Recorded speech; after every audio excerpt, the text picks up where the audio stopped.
गोस्वामी बाबा ने सनातन धर्म से हटकर परिचय दिया स्वप्न सती का। किससे परिचय दिया? पिता से परिचय दिया। जबकि विवाह होने के बाद लड़की का जो है पिता से नहीं पति से परिचय दिया जाता है, लेकिन गोस्वामी बाबा ने भारतीय संस्कृति से हट कर दिया। दक्ष कुमारी भोले बाबा पत्नी के कल्याण के लिए सती को ले गए थे कथा सुनाने। घर में रहती है, खाना बनाती है, कभी यज्ञ में नहीं जा पाती है, चलो इसको कथा सुना देंगे, इसका जीवन मंगलमय हो जाएगा। तो पति का भी कर्तव्य बनता है पत्नी का कल्याण करे। अब पत्नी बेचारी घर में रह के नाना प्रकार का व्रत त्योहार पति या पुत्र के लिए करती है। अभी जुतिया जो हुई माताओं जो है अपने पुत्र के लिए की, पति के लिए कुछ व्रत करती हैं। अच्छा, पति लोग कितना करला? एक को पति दुनिया में ऐसा ना हो जो अपने पत्नी खातिर को व्रत भूखे। हमार पत्नी सुखी रहे, निरोग रहे, एक को ऐसा पति ना है।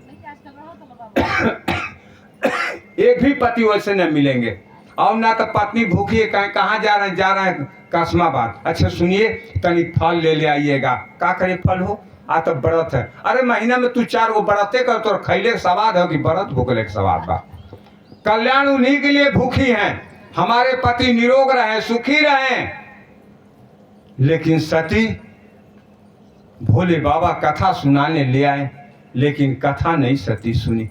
भोले बाबा का हृदय अनुमान कर लिए सती मेरे जीवन से जाएगी, क्योंकि जीव को जब भगवान की कथा अच्छी न लगे तो जीव समझ जाए हमारी उम्र कम है, हमारी उम्र कम है। जो आत्मा जहां से आई है वहीं जाना है, और उसकी कथा अगर जीव को अच्छी ना लग रही है तो समझ जाए हमारी उम्र कम है। भोले बाबा ने अनुमान लगा लिया सती की उम्र कम है, मेरे जीवन से जाएगी। साल 6 महीना जो है मेरा साथ छोड़कर इसकी उम्र खत्म है। चले जा रहे हैं, चले जा रहे हैं, चले जा रहे। हृदय दुख से दुखी है। उधर हमारे प्रभु विचार कर रहे हैं जीव हमारी कथा सुनकर घर जाए और उसके जीवन की व्यथा न मिटे, दुख न मिटे, विपत न मिटे, तो कल हमारी कौन कथा सुनने आएगा? कौन सुनेगा कथा? कथा सुनने से क्या फायदा? मंदिर में जाने से क्या फायदा? जब हमारा दुख विपत नहीं पूर्ण हो रहा है तो हमको मंदिर में अब जाने की आवश्यकता नहीं है, हमारी महिमा घट जाएगी। ये प्रभु श्री राम उधर विचार बैठकर कर रहे हैं। इधर भोले बाबा कथा सुनकर जा रहे हैं, दुखी हैं। और कथा का फल है जीव अगर भगवान की कथा सुने तो सुखी हो जाए। लेकिन इधर सुन रहे हैं भोले बाबा दुखी हैं, कथा सुनकर जा रहे हैं।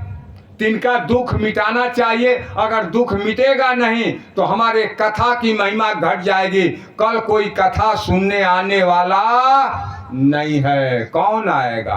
कौन जरूरी बात दोपहरिया माँ के कथा सुन लेगा? आराम से लाइन आ गई बा, आराम से सुतल होती, टीवी देख, बल्कि 1-2 घंटा मोबाइल देख रही होती तो कुछ लाभ भइल हो। हाँ, चश्मा उश्मा ना लगाओ पड़त।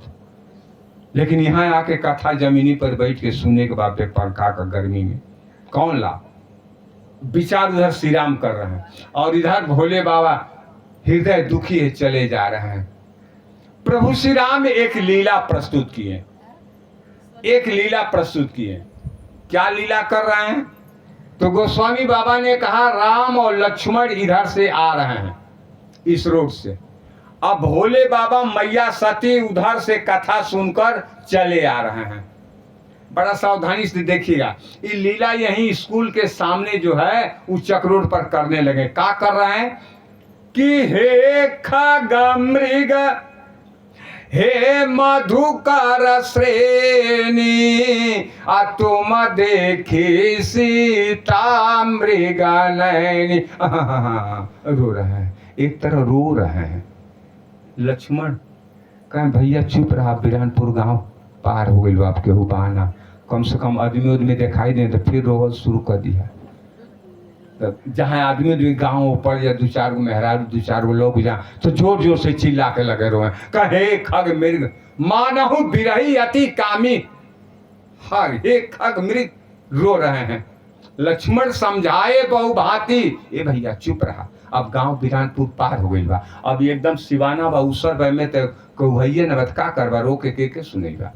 तो श्री राम चुप हो जाए। लीला के प्रसंग में लीला कर रहे हैं, नाना प्रकार का लीला दिखाते हुए जा रहे हैं। दूसरी लीला का क्रम है यहाँ पर जो रो रहे हैं। ये दंडक वन है, दंडक वन में चित्रकूट में ऋषि रहते हैं सब। तो ऋषि लोग सुने कि भगवान श्री राम विवाह करने जब जनकपुर जा रहे थे तो बीच में एक पत्थर का मूर्ति था, उसको पांव से स्पर्श कर दिए तो पत्थर नारी बन गई। सब महात्मा विचार किए, हम लोग कुटिया में अकेले रहते हैं, तपस्या करते हैं, उठकर बर्तन मांजना करता है, भगवान का बर्तन मांजना, फिर चूल्हा चौकी लिपना पोतना करता है, झाड़ू पोछा मंदिर में लगाना पड़ता है। आकर एक बुद्ध हमहनों के मेहरारू मिल जाई तो एक काम से छुट्टी हो जाई, इस सब काम वो करी है, हम आराम से बैठ के भगवान का भजन। बस कुल का अकेला महात्मा जुट के आ रहे हैं, भगवान आ रहे हैं, श्री राम आ रहे हैं, सब लोग मूर्ति बनाओ नारी का, और सब अपने दरवाजे पर भगवान ने कहो पाँव खाली अंगूठा छुआते चले जाएंगे, हम लोग का जीवन सुखमय आनंदमय हो जाएगा। बस कुल महात्मा छीनी हथौड़ी लेके वही पत्थर ठका ठका ठका ठक ठक ठक ठक ठक करके नारी का मूर्ति बना रहे हैं। सब पत्थर का बना के शिला रख रहे हैं अपने अपने आश्रम पर कि भगवान उधर से आ रहे हैं, पांव से छुआएंगे। लक्ष्मण से पूछे भगवान, ये लक्ष्मण ये कितना छीनिया हथौड़ी सब चला रहे हैं, काय हो रहा है? लक्ष्मण कहे भैया ये सब महात्मा जो है पत्थरे का नारी का मूर्ति गढ़ रहे हैं, ये सब महात्मा नारी का करेंगे? कहे महाराज ये सब विचार कर रहे हैं, आप जो अहिल्या रूपी नारी का जो उद्धार कर दिए हैं पत्थर से ना, तो ये सब पत्थर का नारी बना रहे हैं कि भगवान जो है चरण स्पर्श कर देंगे तो कहीं महात्मा क्या करेंगे नारी? ये तो त्यागी हैं, बैरागी हैं, ब्रह्मचारी हैं, इनको क्या मतलब? कहें ये प्रभु वो कुटिया में रहते हैं, बर्तन साफ करना पड़ता है, पोछा लगाना पड़ता है, झाड़ू लगाना पड़ता है, सफैया करना पड़ता है, तो भोजन उसके बाद बनाना पड़ता। तो ये काम जो है उनकी दासी जो रहेगी वो करेगी, आई आराम से नहा के बैठ के माला लेकर खटर खटर सीताराम सीताराम सीताराम, समय से पाल भोग आ जाएगा, समय से चाय आ जाएगा, समय से काढ़ा आ जाएगा, आराम से भजन होगा। कहें महात्मा ये सब नारी के लिए पागल हुए हैं, इन लोगों का तो पतन हो जाएगा। भगवान इतना जोर से चिल्लाए, हे खगा, कुल महात्मा ताके, हे मृग, महात्मा चौकन्ने हो, सब खड़े हैं दरवाजे पर, अपने अपने कुटियाऊ नारी का मूर्ति बनाकर खड़े हैं। आई भगवान उधर से आ रहे हैं रोते हुए, चिल्ला रहे हैं, हे खगा मृग, हे मधुकर श्रेणी, तुम देखी सीता मृग नयन। रो रहे महात्मा का, ये रो कह रहे हो? अपने में सब बात कर रहे हैं, ये काहे इतना रो रहे हैं, चिल्ला रहे हैं क्यों? एक महात्मा कहीं जान रहे हैं इनकी पत्नी जो सीता थी ना, कोई राक्षस चुरा ले गया है, इसलिए पत्नी के वियोग में रो रहे हैं। रोना भी पड़ता है, पत्नी आ जाती है, कहे तब देख नहीं रहे रो रहे हैं तो हम लोग का बाकी रहेंगे? कहे अरे फेंका ईसन मेहरारू सहरारू, कुल महात्मा उठा के फटाफट शिला फेंक दिए। ऐसन भगवान लीला के महात्माओं की बुद्धि ठीक हो गई। कहे अरे बाप रे बाप, ई मेहरारू लैले पर रोहू के जीव आ रोई रहे। पति लोग से पूछिए ना माता जी, लोग रोवत है, हाँ ये लोग रोवत है। अरे एक जगह बियाह होता रहे, तो बियाहवा होला माता जी, तब जब बियाहवा हो जाता तो लइकवा के बाहरे अभिन रहेला, वो अभी ना घर में ना आवेला। जब दुल्हनिया जब घरवा में से बाहरे हो जाई, कार्य से जब बाहरे वो निकल जाई तो ओके रोक दिया जाए, तब लइकवा के बोलावल जाला घर में। तो दुल्हनिया के 4-5 गो सखी रहली, गाड़ी में बैठ गई, आ दुल्हनिया का जौन बा गरिया आगे होके वहाँ खड़ा हो गई, आ दुल्हा राजा को वही जौन बा समियाना लगल रहे टेंट, आ ये 8-10 गो दोस्तन के साथे खूब ठठा के हंसत हमें। दुल्हनिया बेचारी बैठ के वही में रोवती है गरिया में। सखी होकर कहली, ये दीदी तू बैठ के रोवत हो, तो दुल्हा राजा खूब ठठा के हंसत। दुल्हनिया कहला, का बताई दीदी, हमार दुल्हा राजा अजीबे भर हंसत हमें, आ हम अजीबे भर रोवत हैं, एक बाद उनके जिंदगी भर रोवे के रोवत लो हमें जीने, कहाँ से बलाई ये लें, का सुंदर जीवन रहे। Student life is golden life, कितना आनंदमय जीवन था, लेके बलाई कहाँ से। 4 गो बतियो सुनिए ना कमाइए तक। हाँ आफत। तो प्रेम से बोलिए राजा रामचंद्र की जय हो। महात्मा लोग सब शीला बिक दिए। उसके बाद भगवान इधर भोले बाबा को वही लीला दिखा रहे हैं। ये भोले बाबा इस सती के संग आ रहे हैं। जब ये चिल्लाए कि हे खग, वहां महात्मा को जो दिखाना था लीला, उसमें रो रहे हैं, चिल्ला रहे हैं, विलाप कर रहे हैं। और जब भोले बाबा को दिखाना है वही लीला तू वहां कर, हे खग। भोले बाबा देखे, अरे कितना जोर से बोले, हे खग। शब्दावली देखें गोस्वामी बाबा का। भोले बाबा देखे, अरे मेरे प्रभु, मेरे राघव, जिनकी कथा सुनकर हम आ रहे हैं, साक्षात दर्शन, कथा सुनना धन्य हो गया, धन्य हो गया। प्रभु आपकी जय हो, जय हो, जय हो। वहीं खड़ा होकर दोनों हाथ जोड़कर प्रणाम किए। जय सच्चिता नंद जग पावन, जय सच्चिदानंद जग पावन का के भोलेनाथ दोनों हाथ जोड़कर प्रभु श्री राम को प्रणाम किए। और सती उनके पीछे थी। वो देखी किनको प्रणाम कर रहे हैं, वो 2 राजकुमार को जय सच्चिदानंद करके। भोले बाबा पीछे मुड़े, ए सती प्रणाम कर लो, भगवान है, भगवान है, प्रणाम कर लो। वो भगवान है, वो 2 राजकुमार। दिमाग ठीक है कि नहीं ठीक है?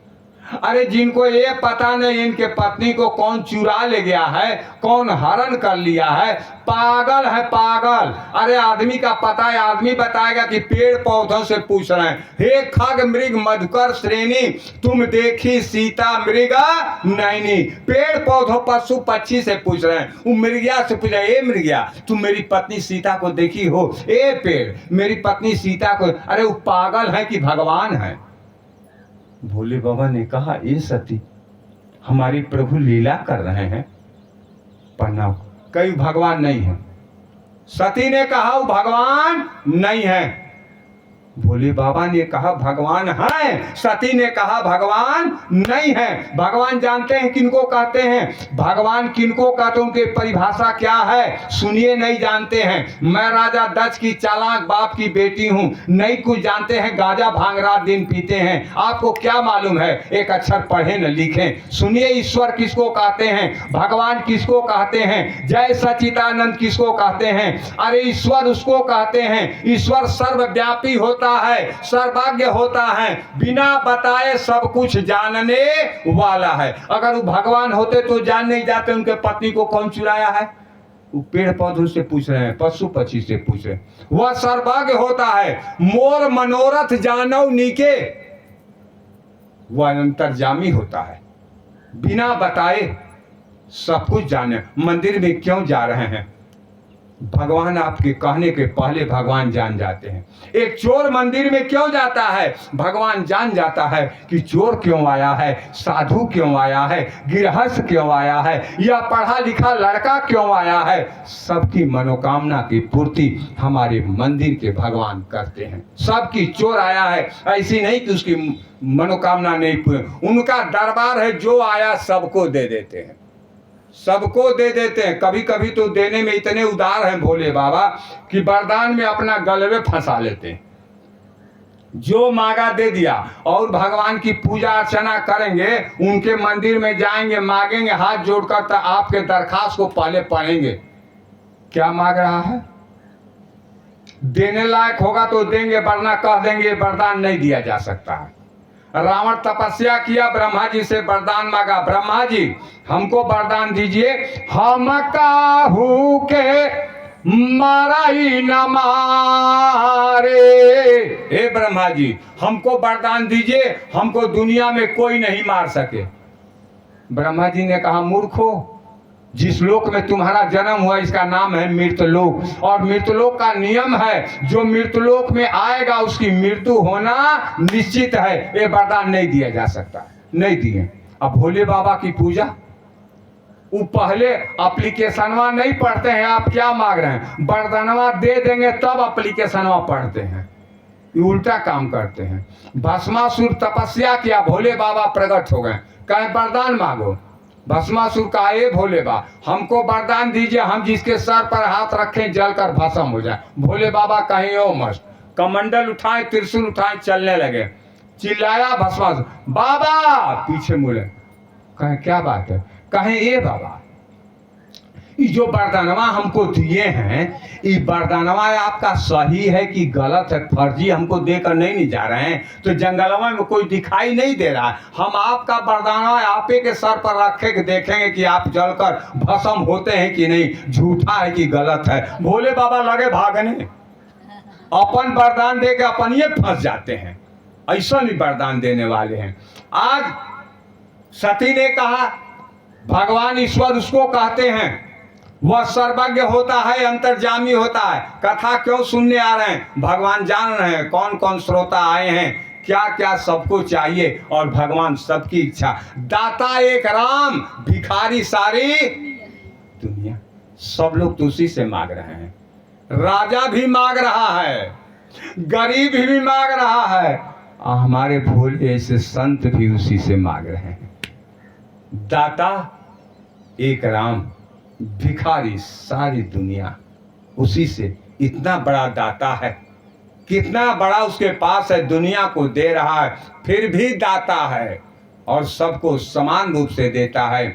चोर को भी देता है, साधु को भी देता है, गृहस्थ को भी देता है, भिखमंगा को भी देता है। उस दाता की बड़ी कृपा है। सब जान जाते हैं, सब आए हैं क्या मांग। भोले बाबा ने कहा, सती ने कहा, वो अगर ईश्वर होते, भगवान होते, तो जान जाते हैं उनकी पत्नी को कौन चुराया है। वो भगवान नहीं है। भोले बाबा ने कहा भगवान है, सती ने कहा भगवान नहीं है। कल युग में पति पत्नी के बीच झगड़ा नहीं हो रहा है ना।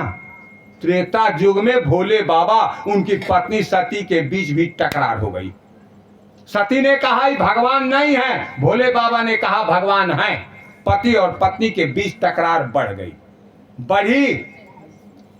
बड़ी सावधानी से कथा सुनिएगा। तकरार बढ़ी तो भोले बाबा ने कहा, अगर तुम्हारे मन में संदेह है हमारे प्रभु नहीं है, तो जाकर तुम परीक्षा ले लो। जाओ, जो तुम्हारे मन अति संदेह तो किन जाई परीक्षा ले। हमारे भगवान को तुम फर्जी भगवान कर रही हो, जाकर संदेह है तो परीक्षा ले लो। जाओ, जो तुम्हारे मन अति संदेह तो किन जाई परीक्षा ले। परीक्षा लेकर देखो, सोना असली है तो फिर परीक्षा लेने, आग में जलाने से क्या सोना नष्ट हो जाए? अरे रोल गोल रहेगा तब न पिघल जाएगा फर्जी सोना। भोले बाबा ने कहा हमारे ठाकुर जी सोना हीरा है, आग में जितना तपाओगे उतने चमक जाएंगे। डर तो उसको है जो फर्जी है। आज्ञा दे दिए, जो तुम्हारे मन संदेह तो किन जाय परीक्षा ले लो। जाकर परीक्षा ले लो। सती विचार कर रही है परीक्षा लेने के लिए। जाओ, और जब तक तुम नहीं आओगी मैं यही वट वृक्ष के नीचे बैठकर तुम्हारा इंतजार करूंगा। जब तुम परीक्षा लेकर वापस आओगी तब हम यहां से जाएंगे, वरना जाने वाले नहीं है। सती ने कहा, सुनिए, हम लोगों का विवाह हुआ था तो अग्नि का 7 फेरा लगाए थे। 4 प्रतिज्ञाएं आप किए हैं, 3 प्रतिज्ञा मैं की हूं। उसमें एक प्रतिज्ञा है, हम लोग जीवन में दुख सुख जो भी पड़ेगा हम लोग साथ साथ रहकर निभाएंगे। आप कहें कथा सुनने के लिए तो घर से हम लोग कथा सुनने साथ में चलें। भोले बाबा ने कहा हाँ सती, हम लोग कथा सुनने साथ में चलें। वहां से उत्तर भारत से दक्षिण भारत तक पैदल यात्रा हम लोग संग में गए कथा सुनने। भोले बाबा ने कहा हाँ। वहां रहकर आपने कुछ दिन कथा सुना, हम लोग संग में कथा सुने। भोले बाबा ने कहा हाँ। वहां से कथा सुनकर फिर संग में हम लोग घर जा रहे हैं, कहे हाँ संग में। तो सती ने हाथ जोड़कर कहा, अब मैं जा रही हूं आपके भगवान की परीक्षा लेने, तो आप भी चलिए संग में। भोले बाबा ने कहा, ए सती ये तर्क ठीक नहीं है। मान लो पत्नी को बुखार हो जाए, डॉक्टर साहब आए, पत्नी को बुखार का इंजेक्शन लगावे, बुखार की दवा दें, तो पत्नी कहे मेरे पति को भी बुखार का इंजेक्शन लगाइए, आप भी बुखार की दवा खाएं। अरे बुखार तुमको हुआ है, तुम इंजेक्शन लगवाओ, तुम बुखार की दवा खाओ, मुझको शंका नहीं है, मैं जाने वाला नहीं हूं। भोले बाबा अलग हो गए, सती अकेली पड़ गई, अलग हो गए। सती खुशी है। गोस्वामी बाबा कह रहे हैं चली सती शिव आया सुपाई। सती अपने पति की आज्ञा पार